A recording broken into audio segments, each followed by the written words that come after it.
Hi, and welcome to the show. Again, we thank God that you can view the show, whether it's in your bedroom, your living room, your kitchen, any other area of your house. We're just excited to bring you D.A.P Ministry Presents.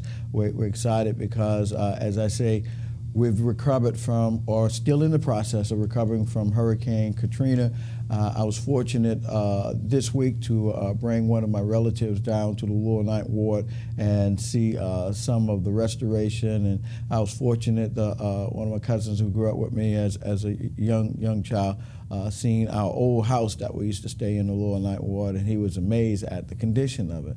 And but we always say to you, invite friends, family, and go down to the Lower Ninth Ward and see the rebuild, see the new houses. I can tell you the streets are not that good, so try not to speed on the streets.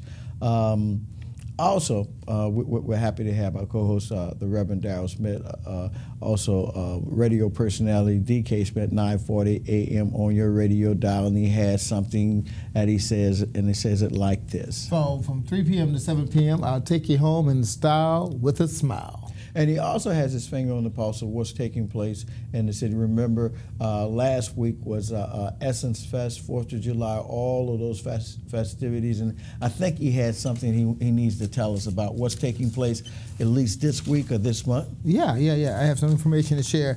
Number one, I'd like to share that the Plymouth Rock Baptist Church will be hosting a Christian Life Honoree Program to acknowledge Christians in the community who have demonstrated fruitful fruits in their lives. And this is going to be on Sunday, July 14th at 3 p.m. And the guest speaker will be Pastor Donald C. Jean-Jacques of the True Vine Baptist Church. And so they're asking, let us unite together, giving all the praise for what God has done in the working of kingdom building. Plymouth Rock Baptist Church is located at 233 Hillary Street, and Reverend Rainiel Daniels is the pastor. So we want to share that information with everyone. Also, let you know about another event that's taking place. The First District Layman Movement, the First District Layman Movement, Deacon James Holland, President, presents Deacon Lucas M. Wilson Sr.'s Junior Layman Seminar. And this is for ages 9 to 18. And it's what is called a Bible Bowl and basketball tournament. It's going to be tomorrow, July 13th, that's Saturday, 8 a.m. to 12 noon at First Free Mission Baptist Church, 426 Lamarck Street in Algiers. And the theme is building boys to be Christian men for the future. 1 Corinthians, the 3rd chapter, 16th verse, know ye not that ye are the temple of God, and that the Spirit of God dwelleth in you. So again, that's tomorrow for the Bible Bowl and Basketball Bowl tournament. I also want to share Reverend Harold Rapp lost his brother, Elton Rapp, and funeral arrangements have not been finalized as of yet, but we do want to acknowledge that. We do want to mention the fact that we had another loss of someone who had passed, and I want to share that information with you right fast now. Sister Bush passed, and that is, here we go, homegoing celebration for Sister Bush. Saddened to announce the demise of Sister Faye T. Bush, the wife of Pastor Theodore J. Bush Jr., pastor of the Community Baptist Church. Homegoing celebration, well, it was today at 5 at the Greater St. Stephen Church, but we do want to acknowledge the fact that Sister Faye Bush passed, and that, again, that's the wife of Pastor Theodore J. Bush Jr., and mention of the fact that another saint been gone home. And you had the opportunity to go to the homegoing celebration for Pastor John C. Raphael. Right. Yeah, and it was outstanding. It was a great experience, and believe it or not, I talked a little bit about the legacy because he did so much in the community that he would be deeply missed, and but not only locally, he also did a lot on the national scale as far as Africa, Haiti, and Panama, different places of that nature, and we miss him, so we know that those individuals overseas will miss him as well for the work that he's done. And I believe there was a school in his name or something like that. There was something in Africa that was something that was. Well, they're dedicating. It was a hospital. It's a hospital. Okay. Believe it or not, it's a hospital, and the hospital for the blind. And some miracles have been performed because when the individuals have gone to the hospital, they could not see, and some of them are gaining their sight back. So it's been a blessing. It was been reported by the national president, Dr. Stephen Thurston, the work that has been done. And so they're dedicating one of those wings, after Pastor Raphael. Okay. We have guests. Yeah. I was just getting ready to say, one I know him from a while, but one I'm just introducing. So we present Aisha Johnson and Taisha. I forgot your last name right fast. That's what I was looking up. Kiefer. Oh, how could I forget Kiefer? Yeah. I don't know. Oh, yeah. Taisha Kiefer and Aisha Johnson. And tell us what you're from and what you're representing. Taisha first. Well, we're from, I'm Taisha Kiefer. I'm an education advocate from Families Helping Families of Southeast Louisiana. And I'm Aisha Johnson. I'm also from Families Helping Families of Southeast Louisiana, and I am the transition specialist. So tell us about Families Helping Families. Well, Families Helping Families of Southeast Louisiana, we're a 501(c) nonprofit organization. We support individuals with disabilities and their families. Our whole objective is to keep the families together, and by doing that, we provide services, trainings, peer-to-peer support, anything that's going to help them stay together as a family. Okay. Sister Johnson, I need to ask you a question concerning that because do you have a child with a disability? Yes, I have 3 children with a disability, and actually my oldest is 15 and he has autism, and that is how I actually found out about Families Helping Families. When I found out my son had autism, I kind of felt that the doctor just threw me out there, and I really didn't know, what the next steps were or what to do. And then I found Families Helping Families, and I think that was a way of God I've been here 4 years now, and I think that was a way of God putting me in this place to work in this. Because if my son hadn't been diagnosed, then I wouldn't be in this world of the disability-related issues. Now, I'm glad you went there because in most cases, how long did it take you to decide to do evaluation to find out whether your son had a disability? How long did it take? It actually took me a while because when Kobe was 9 months old, he had a series of seizures, and so he was in ICU for a very long time, and we knew that, well, actually the doctor said that he wouldn't walk or talk or do any of that.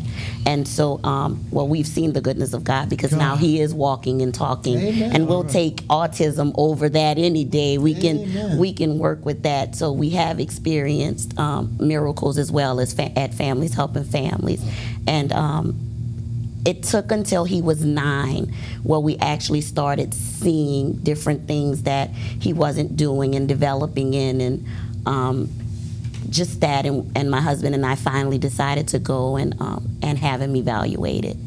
But we, at Families Helping Families, we try to promote early evaluations, because the earlier you get the diagnosis, the more time you have for those preventions so that the child can be successful.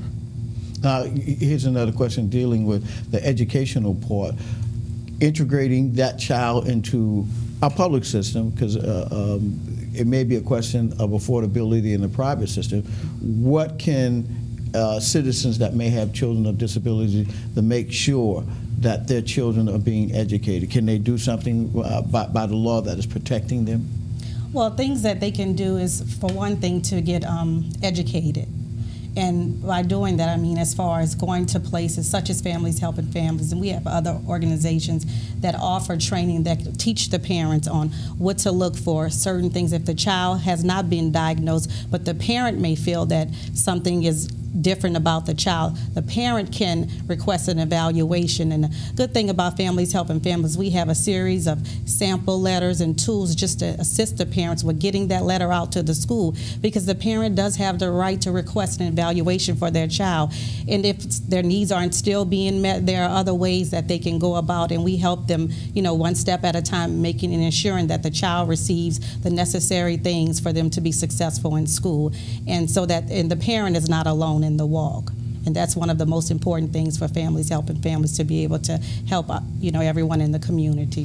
Give us an address or a phone number so individuals that may have a situation similar to y'all, they can contact you. Because I know personally speaking, if I'm going through something like this situation, I would like to have other people who either had expertise or are knowledgeable about it. That way you can walk me through it and I can understand. And because sometimes there's a frustration in the house, then you get frustrated outside of the house, and then you can get frustrated. And you sometimes even coming to the pastor don't seem like it solves the problem.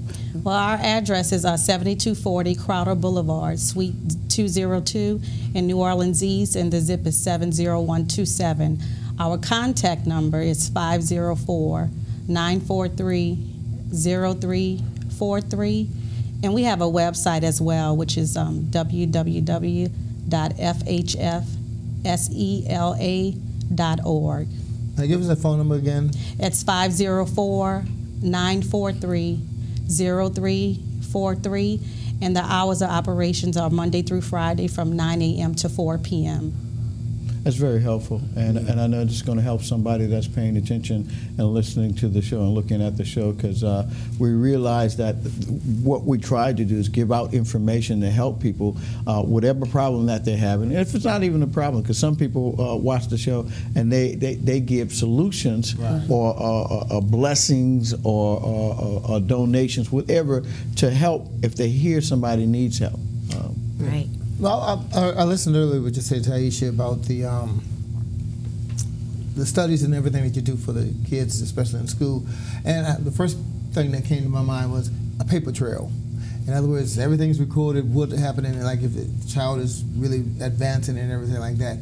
And I want to talk about the paper trail, number one, and also number two, for you, Aisha, if there was such a thing as a second opinion as far as for your child, to get reevaluated or something like that, because we always know that if you go to a doctor, you might not like what he says, but you always want to get a second opinion. Mm-hmm. So let's start with you with the paper trail. Well, the paper trail is definitely very important. We encourage our parents when we first sit down and have a meeting, whether it be on the phone or in person, it is very important to keep good records.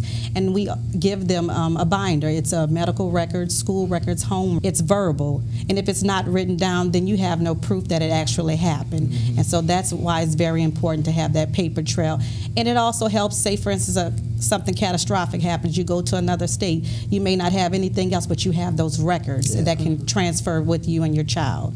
So that's the importance of that paper trail. Mm-hmm. And as far as you, yeah, as far as parents, when you first get a diagnosis of your child, it can be extremely overwhelming. So, at the point you're like, oh, I don't see that. So you may want to get a second opinion. And we encourage our parents, if this is something that you don't see and if something that you don't believe, then yeah, it'll be good to get a second opinion so that you can move in the right direction for your child. Here's something that we know in raising children it can be difficult and pressurizing as well. Is it an added burden in raising special needs children, or with added expenses and then added really attention span for not just the parents, but do you incorporate other people to come in and help and assist in the situation? Well, we don't see it as a burden, actually, because we love our children no matter how different they are or how different they may seem to other people. To us, they're normal in their own way. It's our normalcy because they do it every day and we're used to it. So it's pretty much our normalcy. The cost is very expensive when you have different therapies and different things that your insurance won't pay for. So the cost is, it does get expensive. And so everything that special needs kids are receiving